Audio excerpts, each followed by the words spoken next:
I'm Tammy Vindanger, host for Executive with a Cause. Today on the show, I welcome Rodney Ferro, the founder of PN Digital, a digital marketing agency that specializes in supporting not-for-profits with their needs. Today, we're going to chat about the good, the bad, and hard things about digital marketing in the sector.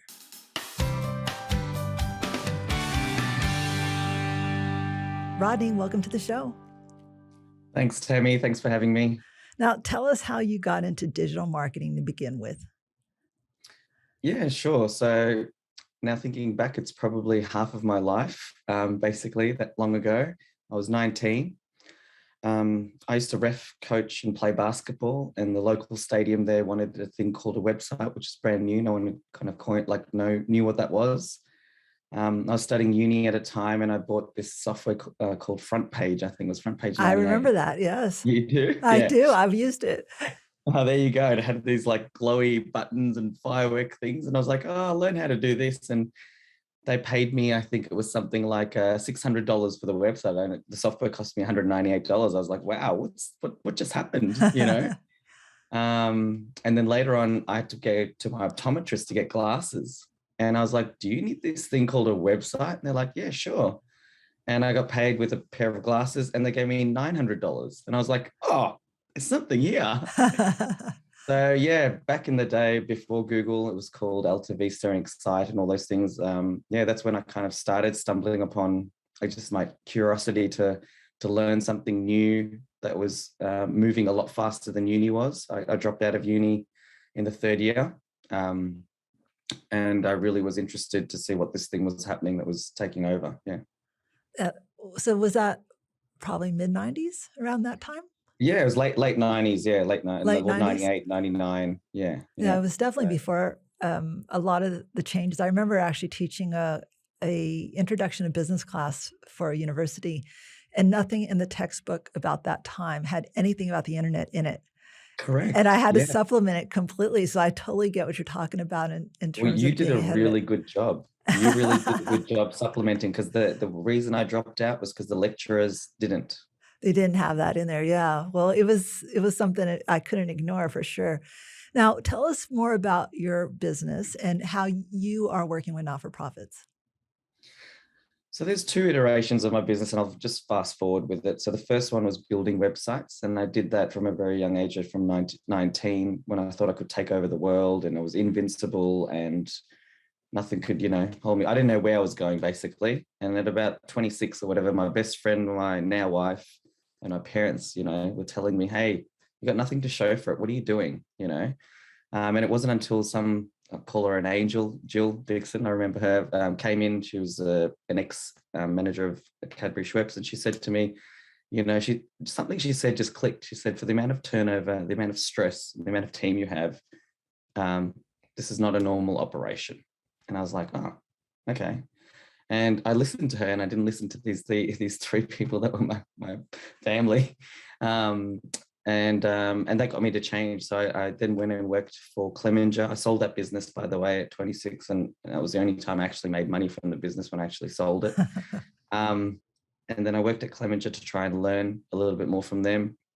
And I got to explore beautiful opportunities with some really great not-for-profit organizations like Diabetes Victoria, 13 Quit. There was there's so many. There's Melbourne Girls Grammar, all these other sort of unis and everything in schools. And then I went and worked for a friend selling websites and started to get into consulting. And that's when I kind of felt that there was this mishmash or missing part in the sort of the dialogue between an agency and a client, where an agency wants to get the work done really quickly and move on to the next project and want to charge a certain amount, and the client wants to get the most out of that budget, and they're asking lots of questions because they don't know what they're getting into. So there's a lot of education. And I thought, and at that time there was a lot of divorces happening, by the way, and there was a stat like 1 in 2 people getting divorced, and there's all these mediators around me. There was a lot of this conversation, and I thought, I could be a mediator for web development and for digital marketing. And so that's how it came about. That's how the idea came about in about 2012 or 2011, something like that. In the last 10 years, I've been offering this consulting, mediating, virtual digital marketing manager type product to try and like have that conversation between agency and the client and say, hey, we're both not right. We're both not this. Let's both come to the party and be more collaborative for the better good of the result of what that's going to give, rather than trying to win at this one project or this one conversation. And so Okay, yeah, so that's let's break that apart a little bit, because I feel like some of our listeners may not actually be familiar with how an agency works. That's mostly a project-based marketing agency, yeah. So in the digital space in particular, other than building websites, what other kind of projects might you do in that space? so a typical agency has a lot of layers. So they have like a BDM, an account director, an account manager, then a senior graphic designer and a graphic designer. That's like sort of one side of the thing. When sometimes organizations or smaller businesses or whatever just need maybe a senior designer and a designer. They don't need everything else and all the different layers. Besides websites, other things that you can build are like email marketing campaigns, social media campaigns where you have to create the content as well. So it's not just posting on social. So that's quite a big part of what digital or agencies do. And they also, they are actually very good at writing eye-catching and ear-grabbing content. So they're very good at that. So you'll notice a lot of their stuff goes viral, or you'll see it win multiple awards. So agencies are really good at that stuff. Yeah. So a not-for-profit project of this sort, I'm just picturing for them, would be they have their spring appeal going out for a fundraiser. They need to try to raise as much possible during that period of time. And so that agency would actually put together the entire project, right? Where they're going to be sending out direct mail and through the normal post office, and then they're going to be sending email and social media and things. Is that what you mean by that? Okay. Yeah. So usually there's a communications or marketing manager at a not-for-profit organization that comes up with the campaign idea or the brief. And then they go and sort of recruit an agency and try to see if there's a good match between values, but also skill set and capability. And then the agency will come back to them with pitching an idea, saying, this is what we believe we should do. We should go on this channel or this channel, whatever it might be, like Facebook, for example, or YouTube, whatever it might be. And then they come up with, these are the kind of outcomes or results that we're trying to strive for.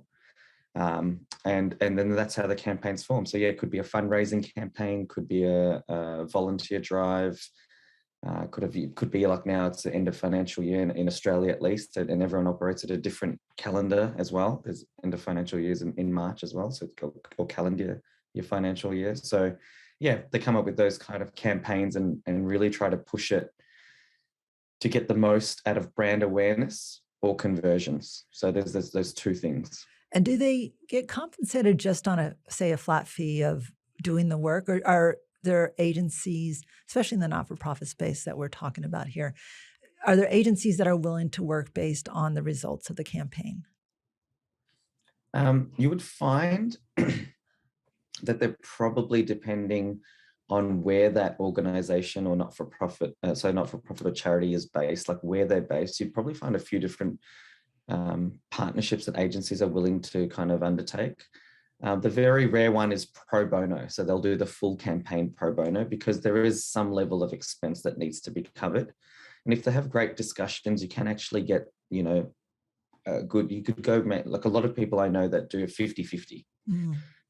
So at least they're getting to work with a massive branded agency that's going to do a great job, and they don't have to pay that full price. That usually helps, but they've got some juniors helping them. Then you've got others that are probably charging just a flat fee. So it's a project or campaign fee. Then there's others that charge a small retainer ongoing, because if it's leading up to something like a soft launch or something, they'll have to start a lot earlier before it's that kickoff project, and it's aligned with a TV or a radio ad campaign or print, as well as digital. And then the last one, I've very rarely seen it where there's a commission or like a clip. I'm seeing a lot in the tech space where like there's payment gateways or fundraising platforms that are now not charging monthly fees or any subscription fees, where they just have a clip. So as you transact, they'll charge 6% or something. Now, it might seem high, but if there's no monthly investment and no thing, the entry level's, really good, and they get to use enterprise level software.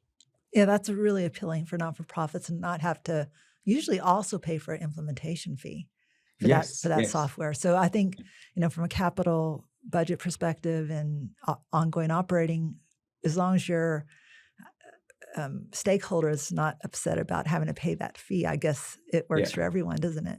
yeah, yeah, yeah. And I think, you could always use it as a stepping stone, right? Mm. And see if you can negotiate transactions later on. But yeah, those are the few different relationships that I've seen with agencies and vendors with organizations.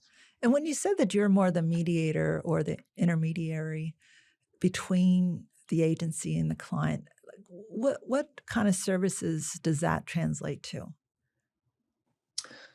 So over the last 4 or 5 years, we've really focused our energy and strength with not-for-profit organizations. And what we saw with my experience working at some agencies, and even just talking when you're in the network, you hear, is that a lot of organizations were spending a lot of money on just a website.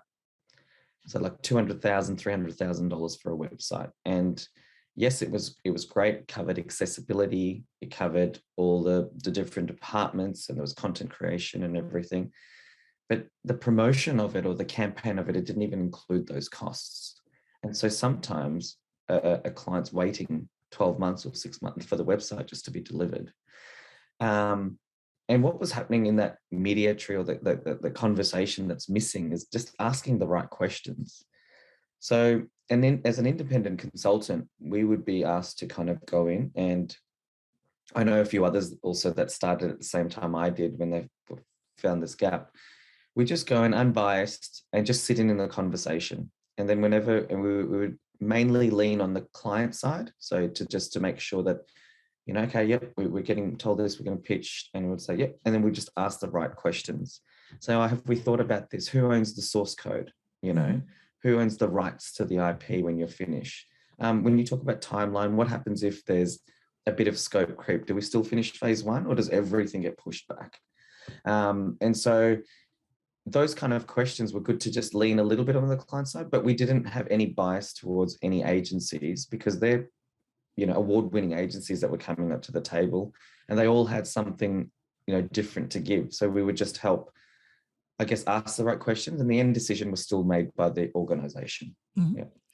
So you're acting at that time as kind of an advisor during the design process, and also, was it also Yeah, during the yeah. implementation process as well? Yeah, it actually ended up, so it started as the mediator thing, and then there was like, oh, well, could you help us project manage this? And we're like, well, okay, we'll help. And then it turned into the design process, and then the implementation, and the testing, the training. We usually did the training after the initial training was done by the agencies. So it turned into a very much of this, where it's ended up today, which is very much of this like virtual digital marketing manager role, which is what we call it, because we're not really physically in the office all the time, but we are some of the time. And this was pre-COVID. Whereas now, everywhere it's all remote working, but we were remote working using GoToMeeting was the, wasn't Zoom. Zoom wasn't leading the way, it was GoToMeeting. Yeah, and we were providing that virtual service through GoToMeeting. So, yeah. So now that okay, so you said digital CMO, basically. Yeah. I'm trying to picture how those interactions will work. So when I used to be the CEO of a charity, we had our own in-house graphic designer, marketing team. I wrote a lot of the copy myself. But then on occasion, we would go to an agency, especially for something we might be doing with our sister organizations, the national campaign. And then we would get some additional help to set up a different website, a new landing page, the whole graphic design piece behind it. Yeah. What part of that process would you help us with if you were offering that service? So one of the things when we work with organizations is, firstly, we just start to make sure that everything's in their control, or it's written all in their name, and they own all the IP and everything. So we do a bit of risk analysis and a bit of benchmarking before we work with any client, just to make sure everything's kept in check. We then usually go into tracking, like reporting and tracking, because we always start with the end goal in mind. Mm-hmm. So it's like, whatever we're going to work on in the future, let's make sure we've got all of our elements and foundation in place so that we can do the right tracking and report properly for our board members, for our other key stakeholders, our partnerships, and those kind of things. So when you're baselining these things for the reports, I'm assuming you're talking about website statistics, SEO, or search engine optimization. Is that what you mean by that? Yep. Okay. Yep. So it would be your website statistics. So people use Google Analytics, or they use Adobe, whatever analytics platform. Then there's all the different social media channels that they might use. Some might use Instagram, some might not. So it's whichever ones they use. Do a bit of a benchmarking of, I'll come back to that. And then there's email marketing. There's SEO, which is search engine optimization, ranking on Google. Then there's the paid stuff of Google, which is called Google Ads. And then there's, Facebook ads. Those are the kind of the core things that we look at. Mm-hmm. And we also look at content. Like, so when we look at tone of voice, someone's brand style guidelines, photography, videography, and all the digital assets that come into play. And we have a benchmarking tool we use and best practice. So all of our other consultants and freelancers are all specialists in each field. And they've all got their certificates and all that, in Google and this and that. There's every organization, every company releases best practice. And so we make sure that these clients are, don't have users that were there from, like, ex-employees that were there from 5 years ago that still have access to the Google Analytics. Good point. Little things like that. They don't have their passwords. They don't know their passwords, and they're not secure. They was in someone's diary, and that person's left. So it's all those little things, and just getting up to a level that we feel it's almost like in your area, Tammy, like the systems requirements, Mm-hmm. It's like just getting them to a level where we go, yep, now we're comfortable to now start working together, because we found that with most organizations, they've got the talent there, right? They've either got great comms managers, great marketing managers, they'll have a great graphic designer, like you said, all the talent's there. Sometimes it's because they didn't have the best practice in place, or they just missed out a little bit on comms, or they didn't have something connecting with something else, that we find, like, just going through that little audit and strategic framework practice, we've already been able to fix 50% of their problems. Okay. All right. So basically, like, you're putting in baselines in structure. Yeah.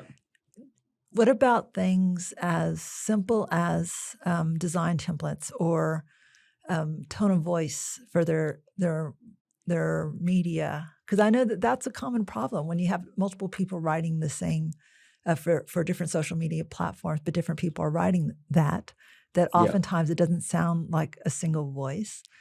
Mm-hmm. Are you going down to that level of detail? I mean, the mechanics of search engine optimization is very technical, but these other things are more in that communication space, are a little harder, I think, for a lot of organizations to put their hands on, to say there's an issue here and we can't figure out what it is.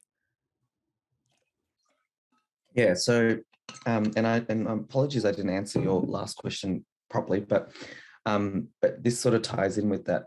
So what you've picked up on there is, the departments working in silos, and you've probably experienced this when you've worked with some organizations. We experience the same thing. And that's why I said the communication and the collaboration platform is not there for them to collaborate together. And so in many occasions, even though we're a digital marketing agency, we've gone in and installed collaboration systems like Rike or ClickUp or Asana or something like that, to help collaborate and say, hey, before you start posting something, when you're using the calendar, very quick access to your tone of voice documents, very quick access to guidelines on how to use social and respond to critical situations, and having that as easily accessible to them so that they know where to start before they actually start producing content. And so that's very much of a hand-holding, training, mentoring, guiding kind of role that we would play. And just going back to the answer of your first question, like what would we do in a campaign, just a straightforward campaign? We'd only come in to fill in the gap. So similar to your experience with the agencies, even though we are on a retainer, we're like that magical unicorn that people look for. It's the only way I can explain it. I have explained it as the Avengers, the movie The Avengers, where, we're all here to fight the greater cause. Everyone's got their specialty power, and whoever you need for that particular challenge or that mission, we'll grab that person and they'll come to help you. My expertise is mainly in LinkedIn and strategy. I'm not great at copy. I've got a C grade average in English. I'm not good at all. I'm not good with video, and social media moves too fast for me. And I've got other people that kind of help with that are amazing at that sort of stuff. And then they would come in to help with your content piece, to do an evaluation of if the content was plagiarized, if it's not in the right tone of voice, does it fit on brand? Are we using terms that can be misguided? Like we mean something because it's our terminology, but to the audience, it means nothing. Yep. So yeah, that would be. So it's really sounds like you have a really broad set of specialized skills within your own team. When we think about charities and not-for-profits in general, what are some of the opportunities or quick wins that these organizations tend to miss out on? I think we all have a bit of not FOMO, but this distraction we have for shiny new objects. And us as humans, we have the same problem, not just organizations. We look at an application and we think, oh my God, that application is going to save me 5 hours a day or 4 hours a day. I've noticed a lot with CRMs, for example, is a big conversation that we have, because our website leads or website inquiries or donor like expression of interest or whatever need to go somewhere. And whenever we mention the word CRM, half of the time they go, whoa, we need to speak to an IT consultant, and we don't have a CRM, and we don't know what to do with that. And it all kind of stops. And I feel like sometimes we're probably looking at everything like too big. It's like too grand, too big. And the concept that I like to use is, if we looked at organizations, depending on where they are, right? So there's some really mature organizations that have got digital marketing down pat, and they just need to work with multiple agencies. But there are other organizations there that are looking for help, and they're at that crossroads of, do I build in a team internally, or do we continue to outsource, or do we have a hybrid version? What do we do? And I think sometimes there's an opportunity missed to go straight to outsourcing, because no one knows the organization better than internally. Mm-hmm. And having a great comms person internally that really understands the communication of how we do storytelling and how we, what are we here for? And how would I explain it to someone else? And, if they could have like a small 1 day or 2 day course on how to pitch, how to write stories better in a digital sense, like not really knowing who the audience is. We always know who we want to talk to, but sometimes someone else is going to look at it that's not a real audience. There's these other little soft skills that I think would be a great place to start before you engage with digital marketing or digital consultants or people like ourselves, because once you get that foundation bit right, you then like you've got all the great content, and you can communicate and you can pitch for funding or for whatever. And so there's a multifaceted thing there as well. Even the grant writing, whatever, you've already got all your content there. So I feel like that's probably something that's usually missed, and just going to outsourcing straight away. And then when you stop that outsourcing, you haven't actually gained any IP.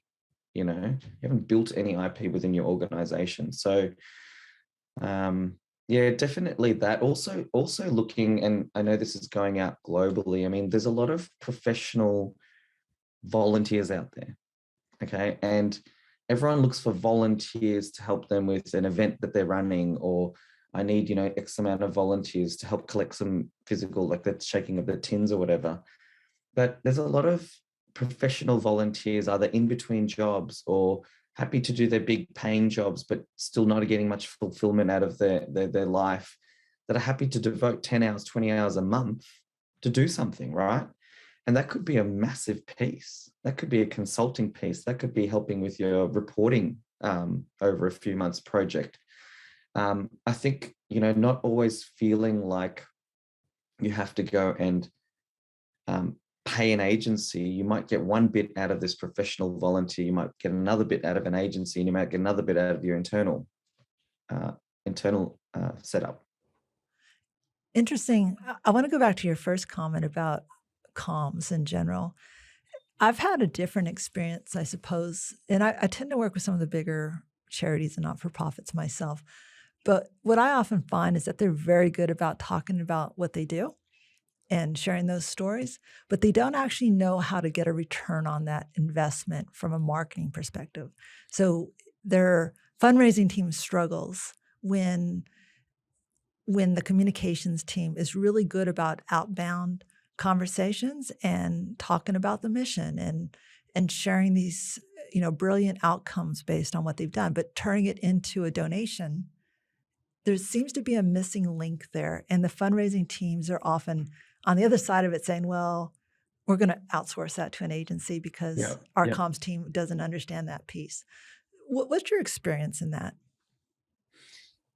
So a really good, and we know a couple of great organizations, the agencies that do a really good job. I know, I'll name the person that I know, her name's Richendo. Their agency does a great job. I think they raised like 18 million or something for the charities that they support, that work with last year. Us, on the other hand, we do something slightly different. We help with sort of more the funnel and the long game. So they would probably outsource to an agency to get a campaign drive happening, which is, at that stage, the agency is presented with a problem and they go, okay, we're going to reach out to X amount of people. We're going to create this sort of drive, warm them up and give them the ask, and we're going to raise donations. And it's very much on that set time. The thing that I feel like some organizations might miss is actually playing that long-term game, is actually building up their databases. So it might be an email physical database. It might be in a CRM where you're building relationships and partnerships and collaborations to go one-to-many rather than one-to-one. Building their database on social media platforms, so on Facebook and Instagram and LinkedIn, and bringing them back in-house. And having sort of a long play of running, like you run webinars, you have email subscribers building, and having what's called like an evergreen kind of campaign, like a business as usual kind of thing that's running. Because if you're slowly doing that and you're increasing in small increments of 500, 1,000, 5,000, whatever, depending on your organization each month, when you then run that campaign of an ask campaign, because I think that's what you're alluding to. I do notice a lot of ones, they just forget to ask. Yes. There's so many campaigns, and like, you go, this is great. What do you want me to do next? Like, what am I doing next? Yeah. And there's no, like, we have such little time as consumers. It'd be nice to say something like, even the Olympic, like, if you bought this balloon, this is what it will do for us. Yep. They tell the story, they do everything. They've got the balloon campaign going and it's everything. I'm like, I don't understand the balloon. That sounds great. It's all really warm and fuzzy. They forget that little ask at the end, and they don't give it enough airtime as well. It might just be a small donate now. Call us now. Well, hang on, you're gone. The thing's finished. So I would say that the two things that they miss out is to have enough internal capability to be able to slowly build on their. So it's not a donor database straight away, right? It's a database, right? That can just, and then you initiate it with the campaign, and it just goes. But doing that over a period of time. Yeah. So more of a branding strategy rather than a fundraising strategy. Yes, it's a more brand awareness, always on campaign. And then when you do the ask, it's more of a campaign conversion strategy sort of mentality, but you've already got everyone warmed up. All that storytelling that you mentioned that they do really well is all already being done, and it's good, and you've warmed them up. But yeah, then you would go and do the ask campaign, and you've already got a massive amount of people there. You're not having to go search for it, and then it's either a great campaign or a flop. you'd have some sort of forecast also to be able to know how it's going to go. And I suppose on a not-for-profit space, it's very similar, except instead of a donor, you're thinking about a potential member or someone in a professional organization, or depending on what their mission is. Yeah. When we first talked earlier in the week, actually, because we had met, our organizations had met through a conference maybe a week or so ago. Yep. You mentioned the fact that a lot of people, a lot of not-for-profits and charities are not familiar with Google Grants. Do you want to talk about that opportunity that's being missed? Yeah, so this time last year, I actually met with the Google representative from Sydney. She came down and we had a great conversation, and they were saying how they love giving organizations the opportunity to tell their story. And I read on their website as well about what Google is doing, and it's very much about them wanting to give airtime to organizations to get that paid advertising out there in front. It's almost like an instant thing, and I'll go back to explaining what it is. But to get that message out in front of users using Google straight away, that's what they want to do, and they want to just help as many organizations as they can do. So they created this product called, and it's in US dollars, it's up to $10,000 per month of Google ad spend that they will give an organization, a charity, to tell their stories, to bring more traffic to their website. And that's a massive amount, right? That could be up to $120,000 a year. Yeah, that's huge. Yeah. And they provide a lot of training, resources, and material that you could just apply for the grant. So you go to, if you just search into Google ad grants for not-for-profits, it'll come up. It takes you about 40 minutes to an hour to register to apply for the grant. So it's not like other grant applications where, you need a grant ad specialist or something like that to apply. No, you can do it yourself. You go to TechSoup or Connecting Up. I think it's TechSoup globally. Excuse me. And you apply for the process. Once you get accepted, they've got enough training material online where you can create your ads. And pretty much as those ads get approved, you can start getting traffic to your website. It's such a missed opportunity. And I heard this from someone else, so I haven't coined this, the return on opportunity.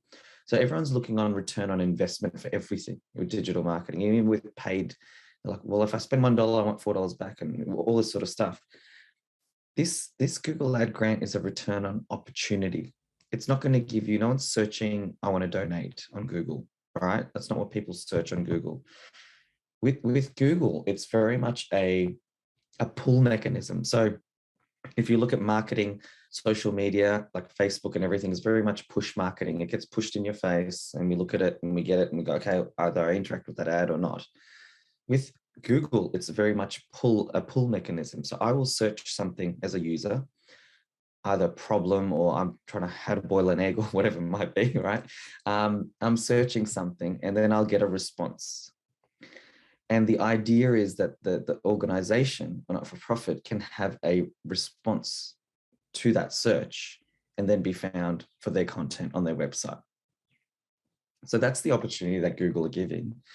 And it's absolutely massive. And look, when the global pandemic hit, I did see a rise in a lot more organizations joining the grant. So we do have a great relationship with Google Ads and Connecting Up here in Australia, in Melbourne. And so we saw a big uplift here, but we also saw uplift overseas. And they were getting quite busy in the applications. But there's still so many organizations out there that just think, oh, that's another grant. I don't know how to apply for it. I don't know. You could just start very slowly with what's called a basic brand campaign, which is just your names, your name of your organization, misspelt versions of it, some services around what you offer, and you can just go live and not have to pay anyone to manage it or anything. And you can just start generating traffic. So it's a really good missed opportunity of something that Google's just so generously offering. I was just thinking about the return on investment piece. I suspect that for most charities and not-for-profits, the number one way that they can actually use that grant is actually not necessarily a fundraising opportunity, but solving the community problems that they're already doing. If they're a social services provider, as an example, for homelessness or domestic violence or anything that's similar, that somebody might be looking for shelter or for some assistance, it seems like that it would be the most obvious way to use that grant is to in the service of their own operations and services. Is that how you're seeing people use it now? Yeah, and coming back to that return on an opportunity was just that, is that you don't physically get this $10,000, right? And you're not physically getting a $1 and $4 for the effort that you're putting in to create an ad. Not that it costs you any money. You're getting an opportunity to get in front of all of the potential people that can come to your and use your services. Yeah. So as you said, and we're seeing a lot of, if anyone's running events, it's doing really well Oh, in good the point. Google Ads Yeah. place. Okay. So like galas and any kind of fundraiser, really.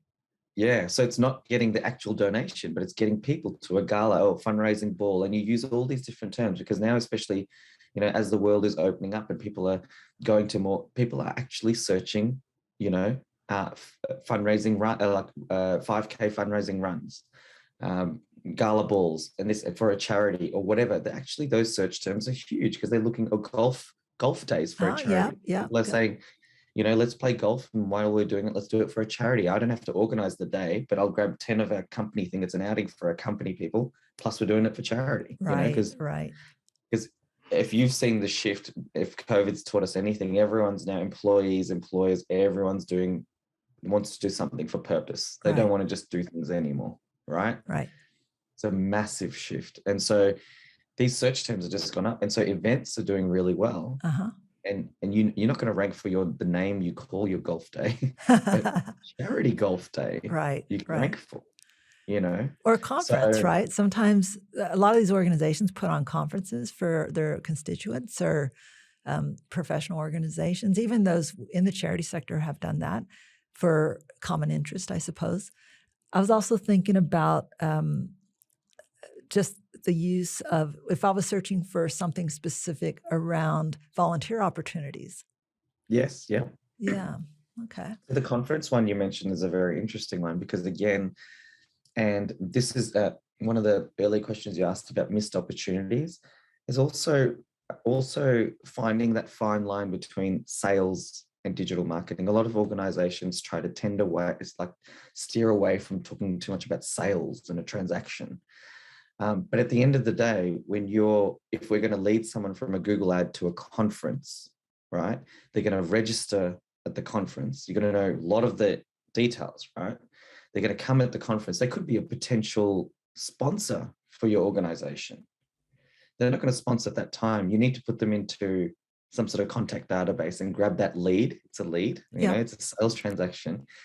And then you've got to nurture that lead over time via email marketing or actually physically picking up the phone and calling them, right? Yes.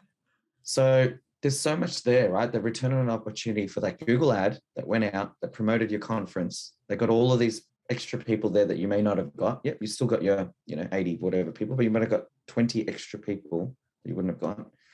And now suddenly you've got a return on opportunity to get some sponsors out of that, So I feel like the missed opportunities also are understanding a little bit about sales as well and the sales cycle, and not just jumping into something and saying, well, we're not getting it. You've got to understand that whole process and how we can maybe nurture those users and those people that are coming on board, especially in a conference example that you gave. The volunteers is another one.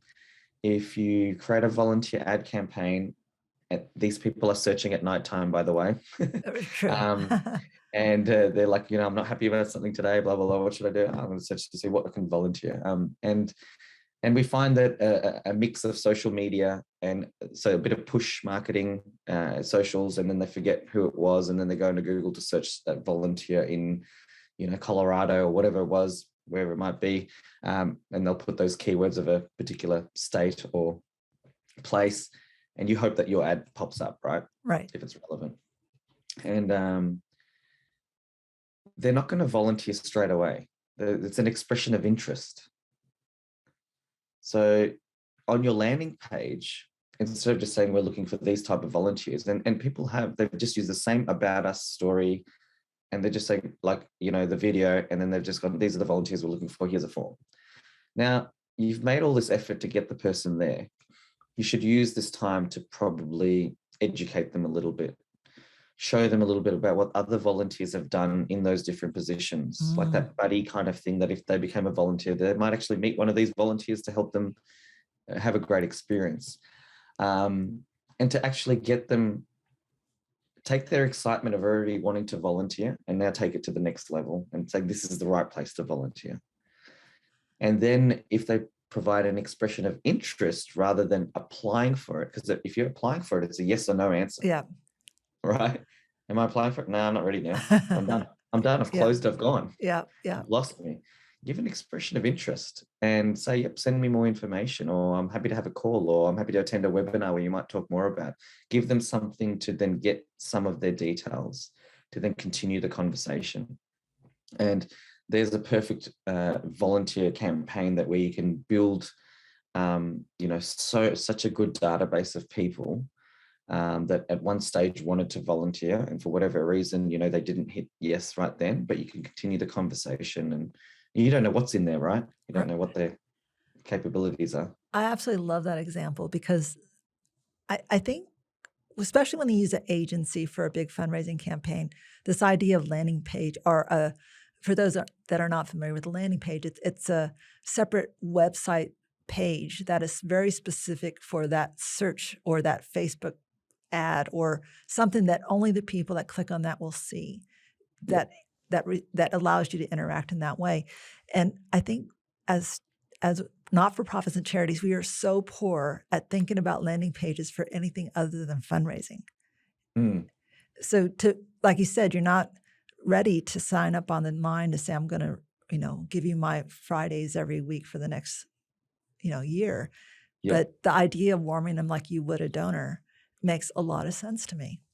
And there's so many good case studies of, and there's other agencies and other organizations that have done this, that they've invited, like they've had a volunteer day where they've invited you, like an open day, right? Right.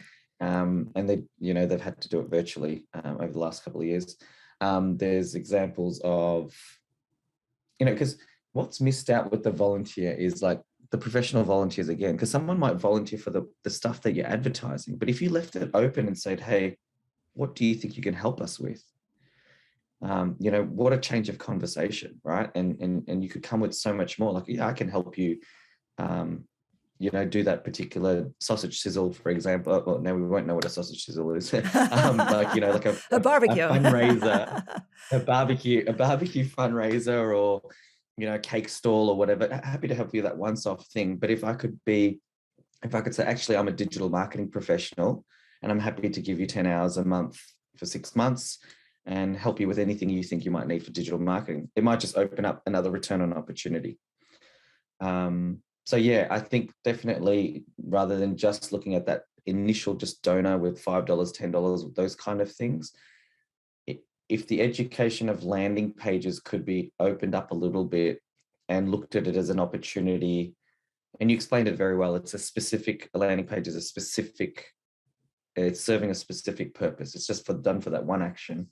But if we can have multiples, like for potential sponsors, if you really want to work with this organization, but you don't know how, you just want to, you just want to talk to someone, there could be that, let me help you. I don't know how, there's that, there's volunteers, there's the ask, like you can do ask giving ones really well. So it's, ask to give for this program, ask to give for this, now four students will be able to be educated, rather than just the 5, 10, 50. And then after they've paid for it, then you say, oh, thank you.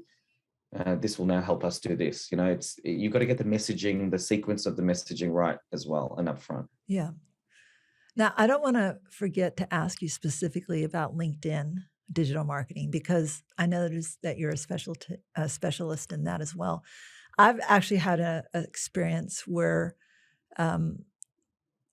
I was approached by a not-for-profit association organization to sponsor something, and they found me on LinkedIn, and then they were really good. They sent me an email, and then they followed up via a phone call later. And when I saw the original email, I looked at it and I'm like, oh, well, I don't think it's aligned. But after they called me up post that, then they had convinced me that maybe that particular conference wasn't something I would sponsor for my business, but the organization and some of the opportunities that would come through that, the other part of what they do, actually might be worth sponsoring the organization for just in general. So Yeah. I thought they were really clever in the way they used that, but I haven't really been approached that way before for sponsorship. What are we missing out on? If we have a charity or not-for-profit audience here, what are they missing out on in LinkedIn? So, so being part of a number of conferences, we've actually helped, like connecting up in Australia. There's one that happens every year. I feel like a lot of organizations are really nice. They're nice people. They love talking to their peers and saying, what did you do here, and who did you use here, and that's kind of what they do, right? Again, it comes back to that sales component. So LinkedIn at the moment is really two things. It's somewhere where you can create your brand, your personal brand as a person, as a human. And the other thing, what it really is it's an online networking platform. And that again, unfortunately, comes down to sales and selling yourself, right? So these are the things that we're probably missing out as organizations, because again, it might be a skill set that's lacking, or we don't really want to talk too much about ourselves. Like, again, as you said, they're happy to say what they do, but the networking or the sales thing and putting yourself out there is very different. It is very different. Creating a personal brand around yourself and not being too much ego and all that sort of stuff, but storytelling about your personal brand, your personal values. A lot of people don't want to do that. They're like, we'll have an organization page. But on LinkedIn, people are connecting with other people. They're not really connecting with organization pages. They're connecting with other humans because of their values, because of something that they do, because of something that's shared.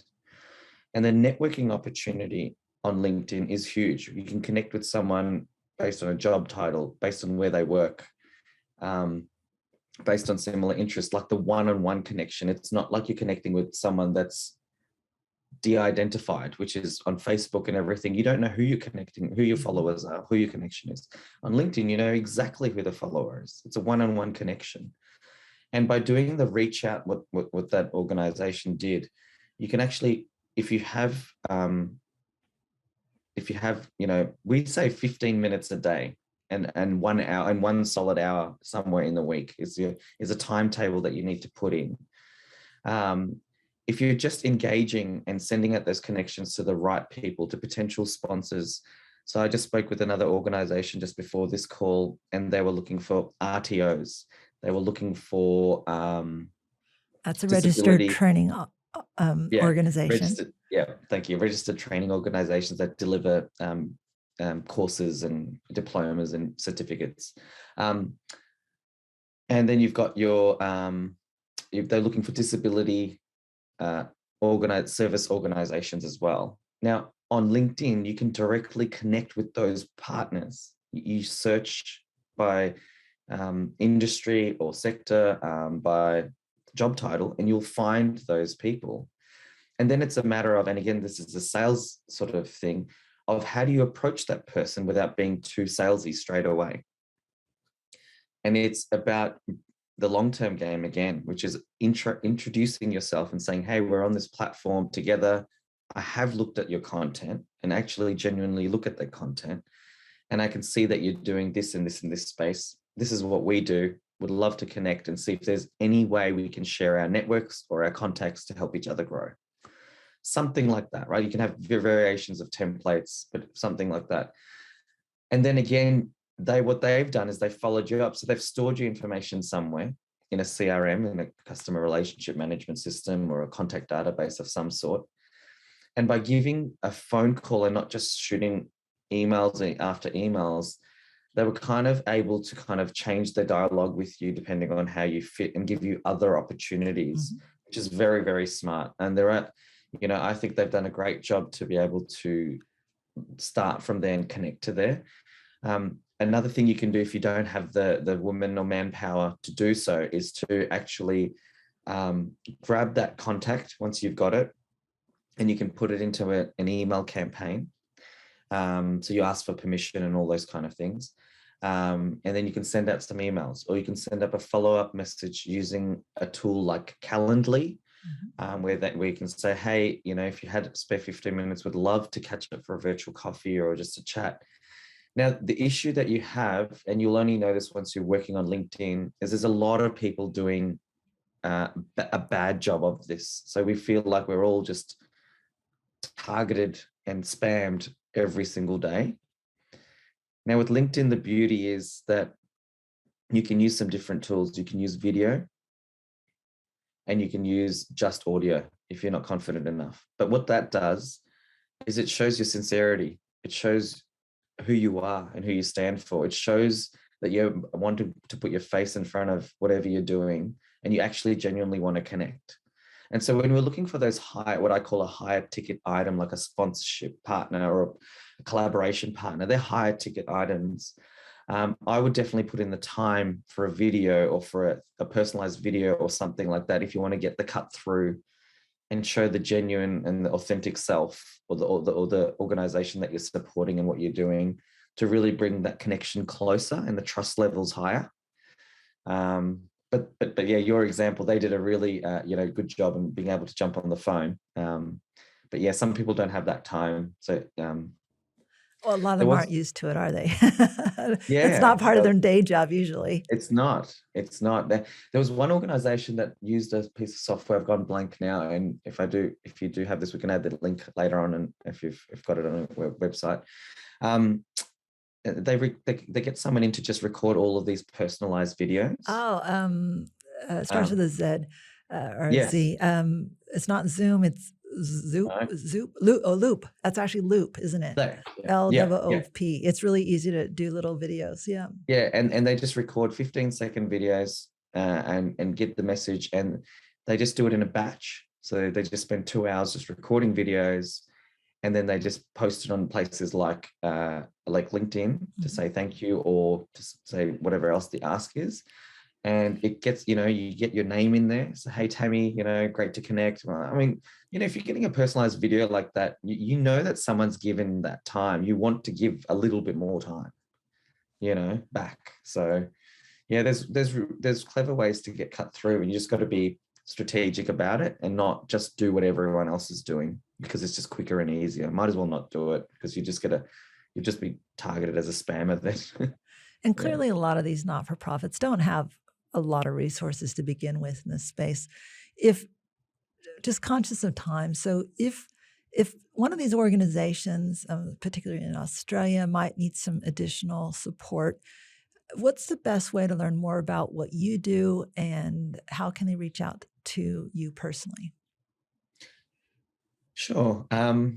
So we find that the organizations that are starting to look to build their team internally are probably best suited for us. There's just a great partnership and a collaboration there, because our intention is that after 12 months or 24 months, we've helped you benchmark, get momentum in whatever channel it is, and hand that over back to you within the organization, so you can have control within your organization, because that's how it should be built. Agencies, freelancers, employees, everyone comes and goes, right? Whether it be 2 years, 5 years, or whatever. But if you can have that strong foundation within your organization, that's magic. So if they're looking and they're having a gap, a resource gap, or someone's going on mat leave, or they're by themselves, they're in that startup phase of, almost like a startup company, where they're running on, very little budget. They've got to justify everything. They don't know what they're doing. They could hire a social media person, but they don't know how to manage them. I don't know how to report. I don't know how to motivate them. I don't know how long we're going to keep them. Then it's a really good fit. And look, I'm quite busy on LinkedIn. So if you searched my name, Rodney Ferro, with this face, which you can't see, it's on a podcast, but if you could put my profile photo on there. You'll see them on YouTube. Yeah. And that's probably the best. Otherwise, our domain name or website address is P for pretty and for nice.com.au. And we could just reach out and have a 15-minute chat or an hour chat and just see, what challenges you're faced. We're all about, the reason I got into this was I heard a story from another CEO that started an organization that helped many organizations.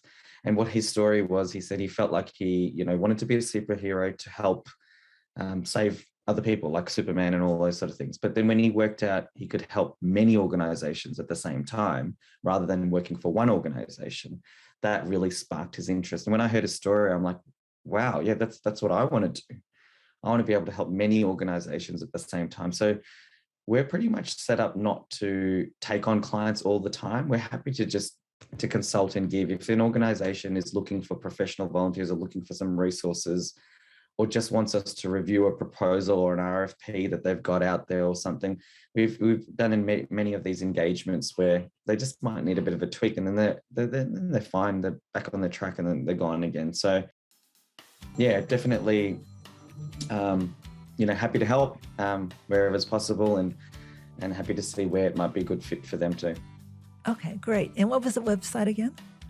So the website address is P for pretty, N for nice.com.au. So that's pn.com.au. Wow, that's pretty magic to be able to get such a short website address. So 23 years ago, remember? So back in the days where you didn't have to pay 50 grand, it's like, you'd have to pay a lot for that domain. Yeah, absolutely. That's why I had to ask you to say it twice. That's amazing. Rodney, thank you for your time today. Thank you for the wisdom you shared. I think there was a lot of good little nuggets of information in there that any not-for-profit or charity would definitely find some value in that. So thank you for sharing and the work that you do with not-for-profits. I agree with you. It is so much more rewarding now to be able to help a lot of charities and not-for-profits rather than just one. So keep doing what you're doing. Thank you. Thanks for having me, Tammy, and thanks to the audience for listening. And I'll see you on the World Wide Web.